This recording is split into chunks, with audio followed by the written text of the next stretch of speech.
are looking for those who voted for Buhari or those who voted for Gula. For me, they are birds of the same feather. And I think the recent APC convention proved conclusively that the APC and the PDP are two sides of a coin. So I don't know the base of your quarrel. Many of you also forget that when the cabal said Jonathan will not be allowed to govern the country, we went to the street. Were you there? Prof, led us in Lagos and Abuja to say there is a constitution. If the president cannot be found, the vice president must take over the country. Before the National Assembly people now brought out the doctrine of necessity. So, please, you also must be fair to history. Between 2012 and now, I have taken part in 4 demonstrations. My son led the NSAS protest. They started like a joke, a few of them. And some of your people called me, talk to your son. He can't continue what you were doing. I said, well, if the country hasn't changed, it's an adult. That is his own business. So please, if you are quarreling with those who demonstrated against Jonathan, we have also demonstrated against Buhari. Buhari, Oyegun, Amechi and others demonstrated against Jonathan in November 2014 over insecurity. And when they now quarrel with those who demonstrate against insecurity, we have reminded them. Now, we are talking of protest. And I've said it publicly. Obasanjo did this. In 2003, Buhari and others had a protest in Kano. They were tear gassed. That was what led to the death of Shuba Okadibo. He inhaled, a lot of poisonous gas. Now, Buhari led the team that came to my chambers, and I've said this publicly. We have no money. Can you please help us challenge this law that requires us to get permission to demonstrate in our country? And I went to court for them. The police lost at the High Court. They went on appeal. We defeated them. We now have to remind Buhari, come. This was what they did for you. You cannot attack those who protest against your government.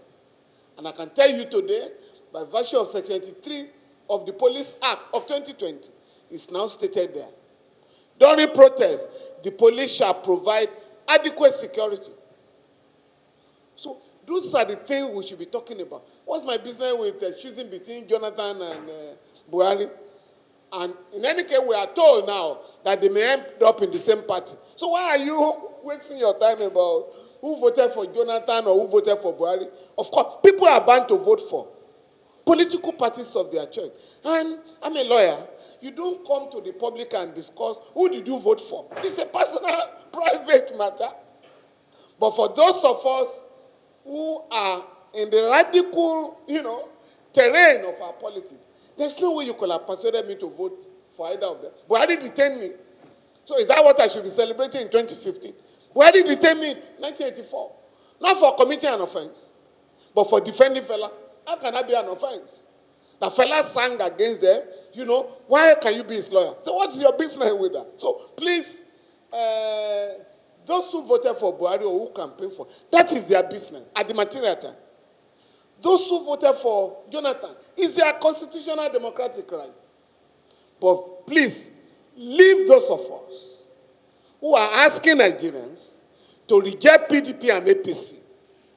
Because it's only here. I say, if I vote for Shewore, I will waste my vote. If I vote for Ganifa, I will waste my vote. So it is by voting for a criminal gang that you won't lose your vote. Please. 2023 is ahead of us. And I have challenged you guys in the media. Help us to challenge these candidates. Don't let them talk about religion or their ethnicity. Ask them, what is your solution to insecurity? How do we take 60 million children off the street? Prof is talking about slavery. How are you going to stop our young people, emigrating. Now, I am taking up a case, if you must know, in the Gambia. We have 59 Africans, including 9 Nigerians. We're going to North Africa, to Europe, via Gambia to North Africa. In 2005, that mad fellow, Yaya Jammeh, killed them, all of them. But we have to pursue the matter. A panel of inquiry has just brought out a report that it was Yaya Jammeh that killed those young people. We are now asking for his trial. The government will come out with his white paper in May. So we are not just limited here. So if somebody says, oh, why are you quarreling with those who are challenging the killers of Bola? I am challenging the killers of Nigerians I never met in the Gambia. Togolese, Ghanaians, 44 of them were Ghanaians. And the last time I was in Accra, I had to go and see the president. Are you just going to allow this thing? You are a senior lawyer, sir. What do we do? He said, we are waiting for the white paper. So please, let us talk of issues as opposed to personalities who have no solutions to the problems confronting the country. If you must know, and this can be painful, for us to know how important this country is. An election took place in the Gambia, and Yaya Jammeh said he was not going to leave. This will surprise you.